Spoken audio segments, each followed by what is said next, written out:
The morning sun poured through the floor-to-ceiling windows of the Santon penthouse, casting sharp geometric shadows across the white Italian marble floors. Thandiwe Mthembu sat on the edge of her cream leather sofa, scrolling through her tablet with increasing frustration. 6 nannies in 18 months. 6 women who had either quit without notice, stolen from them, or simply stopped showing up. "This is the last interview," her husband Kagiso said, adjusting his Hermes tie in the hallway mirror. "If this one doesn't work out, I'm hiring a professional agency from overseas." Thandiwe wanted to snap at him that she had been handling the childcare arrangements perfectly well. But they both knew that was a lie. The truth was that their lives had become chaos since their last nanny, Precious, had left 3 months ago. Between Thandiwe's position as a senior partner at one of Johannesburg's top law firms and Kagiso's role as CFO of a mining company, they barely had time to breathe, let alone manage their 2 children. 8-year-old Lwazi and 6-year-old Naledi had become increasingly difficult.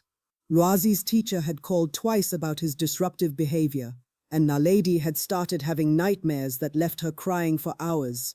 Thandiwe knew she should be there more, but the Maluleke merger was happening in 6 weeks, and she couldn't afford any distractions. The intercom buzzed. "Mrs. Mthembu, there's a woman here for the nanny position, a Miss Nokuthula Dlamini." Thandiwe pressed the button. "Send her up." When the elevator doors opened 2 minutes later, Thandiwe felt an immediate sense of calm wash over her. Nokuthula Dlamini was not what she had expected. Most of the previous applicants had been young women in their 20s, eager but inexperienced. Nokuthula appeared to be in her late 40s, with a round, gentle face and warm brown eyes that crinkled at the corners. She wore a simple but immaculate navy dress and carried herself with quiet dignity. "Mrs. Mthembu," Nokuthula said, her voice soft and melodious, "thank you for seeing me." They sat in the living room, and Thandiwe began her standard interview questions. Nokuthula's answers were perfect, almost too perfect. She had 15 years of experience with children, glowing references from families in Durban, and a calm, reassuring presence that made Thandiwe want to hire her on the spot. "Why did you leave your last position?" Thandiwe asked. The lawyer in her trained to look for red flags. A shadow passed over Nokuthula's face, so brief that Thandiwe almost missed it. "The family relocated to London. They wanted me to come with them, but I couldn't leave South Africa. My roots are here." It was a reasonable answer. Thandiwe glanced at her watch. She had a client meeting in 45 minutes. "Would you like to meet the children?" she asked. Nokuthula's entire face lit up with such genuine joy that Thandiwe felt a pang of guilt. When was the last time she had looked that happy at the prospect of spending time with Lwazi and Naledi? The children were in the playroom, supposedly doing their homework, but actually fighting over a tablet. When Nokuthula entered, they both looked up with the suspicious glares they had perfected over the past 3 months. "Lwazi, Naledi, this is Miss Nokuthula. She might be helping to take care of you." "We don't need anyone to take care of us," Lwazi said, his voice sharp with the anger that had become his default emotion. "We're not babies." Nokuthula smiled gently and sat down on the floor, her dress pooling around her. The gesture surprised Thandiwe. Most adults maintained their authority by staying physically above children. "You're absolutely right," Nokuthula said, speaking directly to Lwazi in Zulu. "You're not babies, you're warriors. I can see it in your eyes. And warriors don't need caretakers, they need allies." Lwazi blinked, momentarily disarmed. Thandiwe's Zulu was functional but not fluent. Her parents had raised her to speak English primarily, believing it would give her better opportunities, but she understood enough to catch the respect in Nokuthula's tone. Nokuthula turned to Naledi. "And you, little one, you have the spirit of the ancestors in you. I can see you have powerful dreams." Naledi's eyes widened. "How did you know about my dreams?" "Because I see things," Nokuthula said simply, "and I can teach you to understand them if you'd like." 20 minutes later, both children were sitting close to Nokuthula, showing her their drawings and toys, talking over each other in their eagerness to have her attention. Thandiwe watched from the doorway, feeling both relief and an odd twinge of something she couldn't quite name. Jealousy? No, that was ridiculous.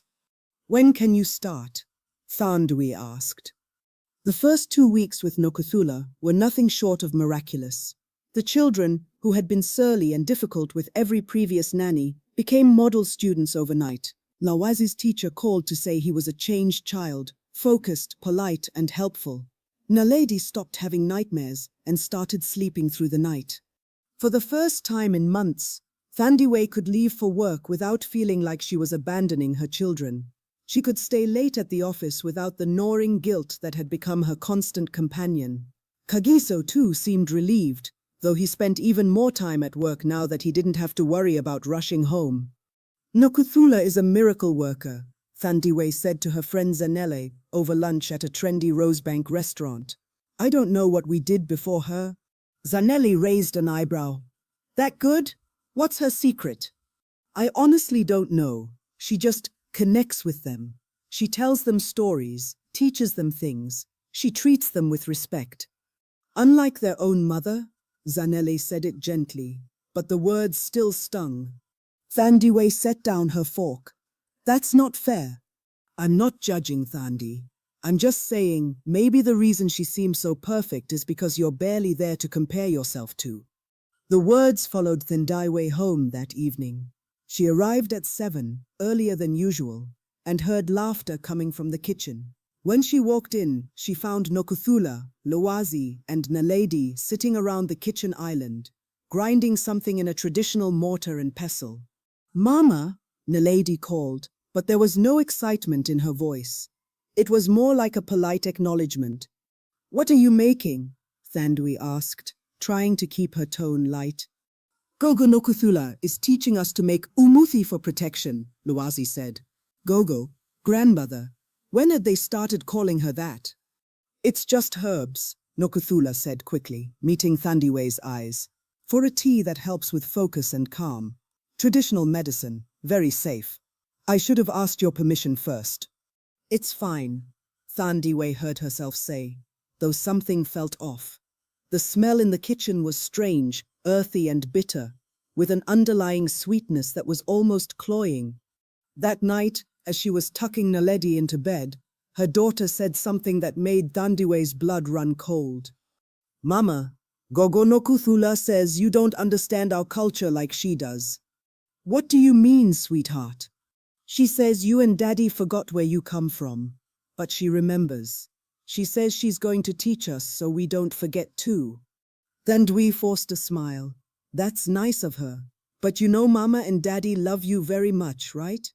Naledi looked at her with an expression far too serious for a 6-year-old. Gogo says love isn't just words. It's presence. It's sacrifice. After Naledi fell asleep, Thandiwe stood in the doorway, watching her daughter's peaceful face in the nightlight's glow. A small leather pouch hung from a string around Naledi's neck, something she hadn't been wearing that morning. Thandiwe walked quietly to Lazi's room. He was already asleep, and around his wrist was a woven bracelet made of red and black thread. She found Nokuthula in the kitchen, cleaning up. The jewelry the children are wearing, Thandiwe said, keeping her voice measured. What is it? Nokuthula didn't turn around. Protection charms. There's been a lot of negative energy in this home. I can feel it. The children need to be shielded. I appreciate your cultural knowledge, Nokuthula, but I'd prefer if you asked before giving my children things to wear. Now Nokuthula did turn, and for just a moment, Thandiwe saw something in her eyes that made her take an involuntary step back. Then it was gone, replaced by the warm, gentle expression she knew. Of course, Mrs. Mthembu, I apologize. I only want what's best for the children. You understand that, don't you? Yes, Thandiwe said, but as she walked back to her bedroom, she realized she was shaking. That night, she barely slept, and when she did, she dreamed of her children walking away from her, following a woman in traditional Zulu dress into a darkness she couldn't penetrate. Over the next 3 weeks, Thandiwe tried to dismiss her unease as paranoia, a byproduct of stress from the Maluleke merger. But the distance between her and her children continued to grow in ways both subtle and profound. It started with small things. Naledi no longer ran to greet her when she came home. Lowazi stopped asking her to help with his homework, saying Gogo no Kuthula explains it better. When Thandiwe tried to take them to the movies one Saturday, they both said they'd rather stay home with no Kuthula. We're learning important things, Mama, Lowazi said. Gogo is teaching us about our ancestors, about who we really are. Kagiso dismissed her concerns. They're just bonding with her. Isn't that what we wanted? A nanny they actually like? But it was more than liking. It was something that bordered on worship. The children hung on Nokuthula's every word. They wore the charms and bracelets she made them constantly. They spoke to her in Zulu and increasingly struggled to speak English with their parents. One evening, Thandiwe came home to find Nokuthula braiding intricate patterns into Naledi's hair. Her daughter sat perfectly still, in a way she never did when Thandiwe tried to do her hair. That's beautiful, Thandiwe said, though the geometric patterns made her uncomfortable in a way she couldn't articulate. It's traditional, Nokuthula said. Each braid carries meaning, protection, belonging, connection to the ancestors. She looked up at Thandiwe. Your mother never taught you these things? The judgment in her voice was subtle but unmistakable. My mother believed in education and opportunity, Thandiwe said stiffly. And look where that got you, Nokuthula said softly. So successful, so accomplished, so alone. The words hit like a slap. Before Thandiwe could respond, Nokuthula smiled. I meant only that you work so hard. The children miss you, that's natural. That weekend, Thandiwe decided to take action. She told Nokuthula she could have Saturday and Sunday off. She and Kagiso would spend the weekend with the children. Nokuthula's smile remained pleasant, but her eyes went cold. Of course, Mrs. Mathembu. Though I should mention, the children have been asking to visit my home in Soweto. There's a ceremony next weekend to honor the ancestors. I thought it might be educational for them. Absolutely not, Thandiwe said. They're not going to your home.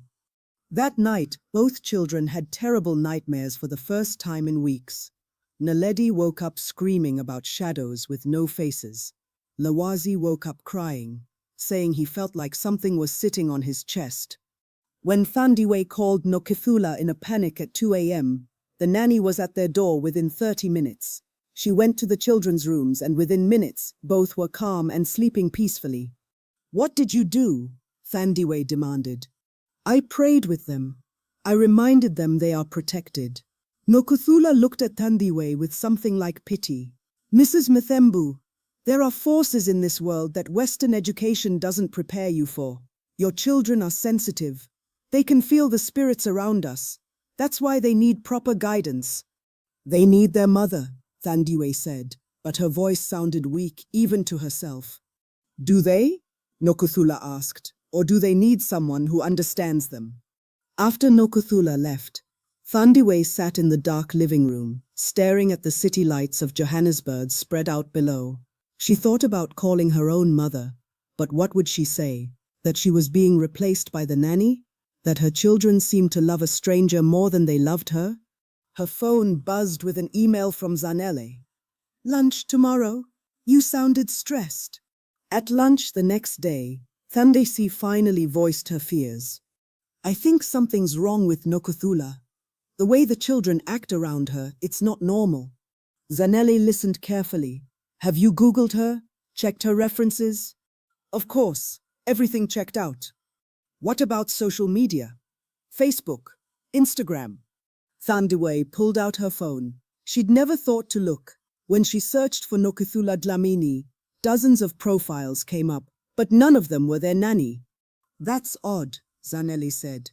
Everyone has some kind of digital footprint. They spent the next hour searching. Finally, Zanele found something. A 5-year-old news article from a Durban newspaper. The headline made Thandiwe's blood run cold. Tragic drowning claims 2 children at Umgeni River. The article was brief. 2 children, ages 7 and 9, had drowned during a family outing. Their mother Nokuthula Dlamini had been hospitalized for severe emotional distress.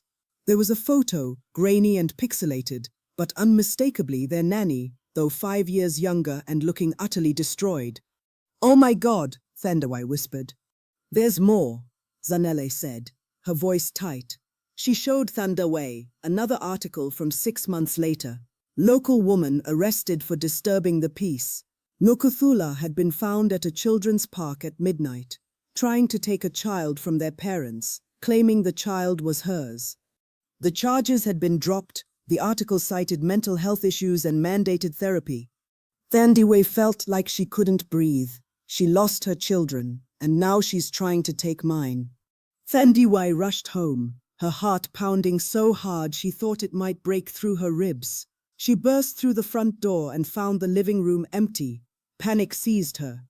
"Loazi, Naledi," she called out. "They're in the playroom with Nokuthula," Kagiso said, emerging from his study with a frown. "What's wrong with you?" "Everything," Thandawai said. She grabbed his arm. "Kagiso, we need to talk, now."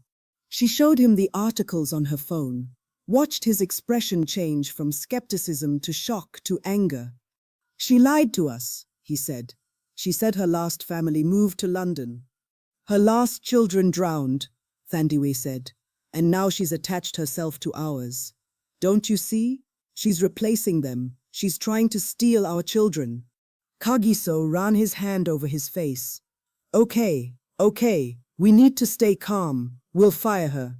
Tonight, right now." But when they went to the playroom, the scene that greeted them stopped them cold. Nokuthula sat in the center of the room with Ladzi and Naledi on either side of her.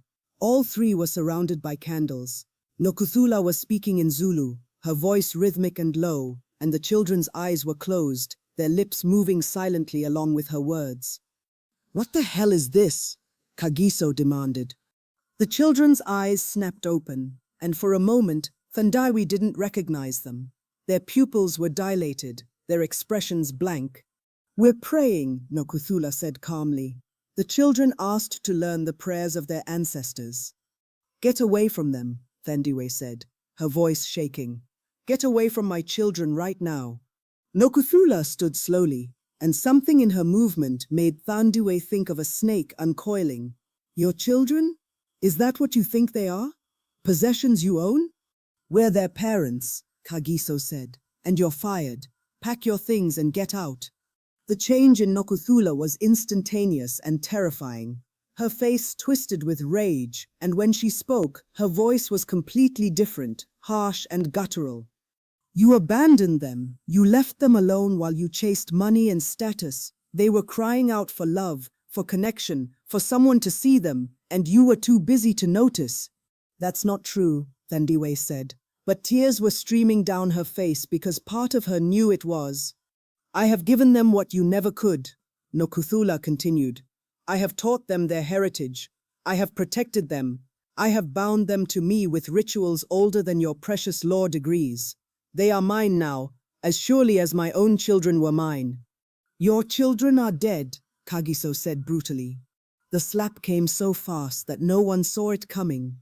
Nokuthula's hand connected with Kagiso's face with a crack that echoed through the room. He staggered back, shocked. "Don't you dare," Nokuthula hissed. "Don't you dare speak of them. They were taken from me by careless people who didn't understand the old ways. But I have been given a second chance. The ancestors brought me to your children. They belong with me." "Mama, don't be mean to Gogo," Naledi said, and her voice was strange, distant, and dreamy. Thandawai's maternal instinct overrode her fear. She moved toward her children, but Nokuthula stepped between them. "I wouldn't do that," Nokuthula said softly. "The binding rituals are not complete, but they are strong. If you try to separate us violently, the children will suffer. Psychic damage is not something Western doctors can heal." "You're insane," Kagiso said, pulling out his phone. "I'm calling the police." "Call them," Nokuthula said with an eerie smile. "What will you tell them? That your nanny loves your children too much? That she's teaching them their culture? That the children prefer her to you?" She laughed. "They'll see two wealthy, absent parents trying to punish a devoted caregiver. They'll see children who are thriving, who are happy, who are loved. The horrible truth of her words settled over Thandiwe like a shroud. Nokuthula was right. The children showed no signs of physical abuse. They were doing well in school. They appeared happy. What evidence did they have?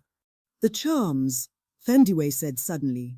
The bracelets, the pouches, those are part of your rituals. Traditional jewelry, Nokuthula countered. Thousands of Zulu children wear them. Are you going to tell the police that your children wearing cultural items makes their nanny a criminal? How colonial of you, Mrs. Mthembu. Kagiso made the call anyway. 2 police officers arrived within 20 minutes. A tired-looking man and a young woman who looked barely out of training. The situation was exactly as Nokuthula had predicted. The officers found nothing illegal.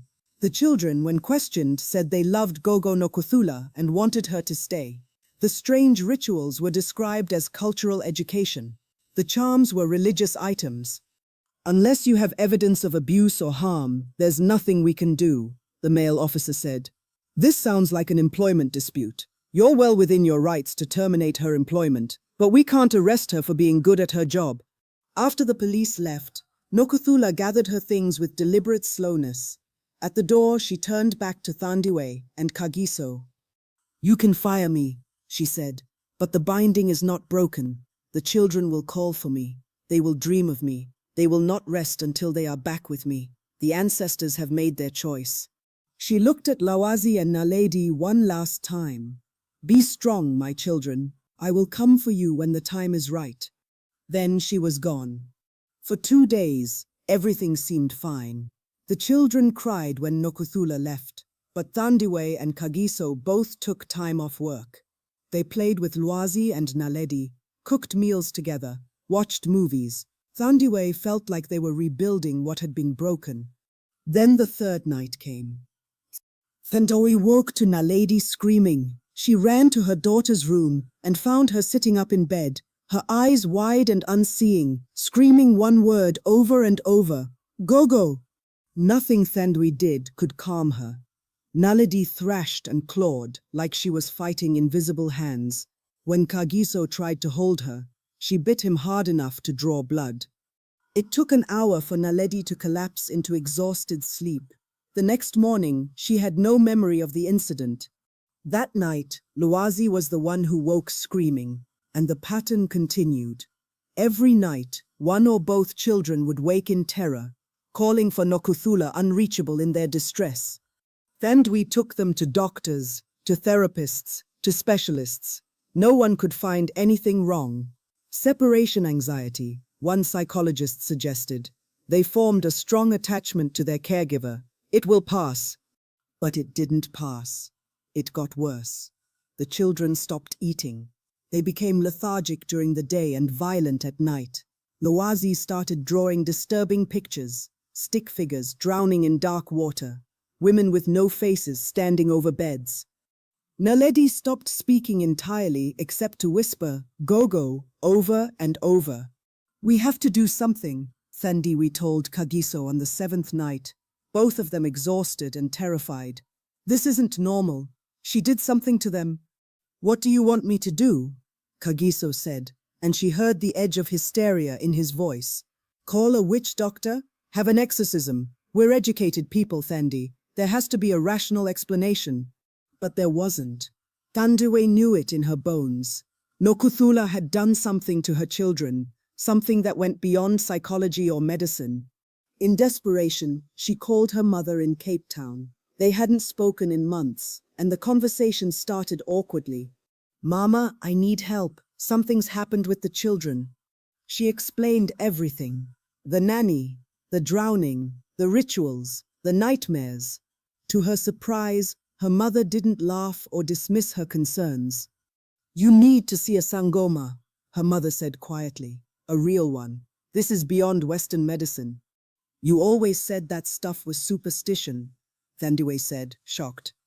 I said a lot of things to protect you from a world I thought was backwards, her mother replied. But some things are real, whether we believe in them or not. I'll make some calls. 2 days later, Thandiwe found herself in a small house in Soweto, sitting across from an elderly woman named Makumalo. The Sangoma listened to her story without interruption, occasionally nodding. The woman used binding rituals, Makumalo said finally. Very old, very powerful. She has connected herself to your children's spirits. That's why they cannot rest without her. Can you break it? Thandiwe asked desperately. I can try, but you must understand. These rituals were done with your children's participation. Even children can give spiritual consent, especially when they're vulnerable. Breaking the bonds will be painful for them. Whatever it takes, Thandiwe said. Makumalo came to their home that night. She brought herbs, bones, and other items that Thandiwe tried not to look at too closely. The ceremony took hours. Makumalo chanted, burned herbs, threw bones, and finally gave the children a bitter tea to drink. When it was over, she looked exhausted. It is done, but be warned, the woman will know. She will feel the bonds breaking. She may come for them. Let her come, Thandiwe said. I'll be ready. That night, for the first time in over a week, the children slept peacefully. Thandiwe sat in a chair between their rooms, watching over them like a sentinel. At 3 a.m. she heard the front door open. She had locked it. She was sure she had locked it. Thandiwe grabbed the golf club Kagiso kept in their room and walked slowly toward the living room. Nokuthula stood in the center of the room, and she looked different, older, harder. Her eyes reflected the moonlight, like an animal's. You broke the bonds, Nokuthula said. You had no right. I had every right. I'm their mother. You're a woman who gave birth to them, Nokuthula corrected. I am the one who has truly raised them these past months. I am the one who understands them. The ancestors chose me to. The ancestors didn't choose anything, Thandiwe interrupted. You're a grieving woman who lost her children and tried to steal mine. I'm sorry for what happened to you, Nokuthula. I truly am, but my children are not replacements for yours. They could have been mine, Nokuthula whispered, and tears began streaming down her face. They could have loved me. They did love me. Because you manipulated them. You used magic and psychology to make them dependent on you. That's not love. Nokuthula took a step forward, and Thandiwe raised the golf club. But the fight seemed to have gone out of the older woman. She sank to her knees, sobbing. They drowned, she said brokenly. My babies drowned because I looked away for one moment, and they were gone. I tried to save them, but the river, the ancestors took them from me as punishment for my negligence. Every night I see their faces. Every night I hear them calling for me. Thandiwe felt tears on her own cheeks. That's not punishment. That's grief. That's trauma. You need help, Nokuthula. Real help. I tried, Nokuthula said. Doctors, medication, therapy. Nothing worked. Nothing filled the hole where my children used to be. Until I met Lwazi and Naledi. For the first time since my babies died, I felt alive again. I felt purpose. Can't you understand? Can't you see that I loved them? Love doesn't look like what you did, Thandiwe said. Love doesn't manipulate or control. Love doesn't try to replace one person with another. She pulled out her phone and made a call she should have made days ago. Not to the police, but to a psychiatric crisis line. She stayed with Nokuthula until the team arrived, 2 counselors trained in mental health emergencies. She needs help, Thandiwe told them, not arrest, help. As they led Nokuthula away, the woman looked back one last time. Tell Lwazi and Naledi that Gogo loved them. Even if it was wrong, it was real. I'll tell them, Thandiwe promised. And I'll tell them about your children too. We'll remember them with you. Something in Nokuthula's face softened. Then she was gone. 3 months later, Thandiwe sat on the floor of the playroom, helping Naledi with a jigsaw puzzle. Kagiso was in Lwazi's room, reading to him before bed. It was a Thursday night, and for the first time in Thandiwe's career, she had left the office at 5 p.m. The Maluleke merger had gone through without her constant presence. The world hadn't ended. Her career hadn't collapsed. She'd simply learned to delegate and to prioritize differently. They had a new nanny, a cheerful young woman named Saifo, who came 3 hours a day and left clear boundaries. Thondui and Kagiso had restructured their work lives to be home more. It wasn't perfect, but it was better. The children were healing, therapy helped, time helped, love helped. They still wore protective charms, but these were given by Makumalo and worn with understanding and parental consent. Sometimes, Naledi still asked about Gogo no Kuthula. Thandiwe had learned not to make Nokuthula a villain in the story. She explained, in age-appropriate ways, that Gogo had lost her children and gotten confused about who she was supposed to love, that sometimes grown-ups made mistakes when they were hurting. "Is she okay now?" Naledi had asked. "She's getting help," Thandiwe said, "and we're going to remember her children, like we promised. We're going to honor their memory the right way." They had created a small garden at the back of their building.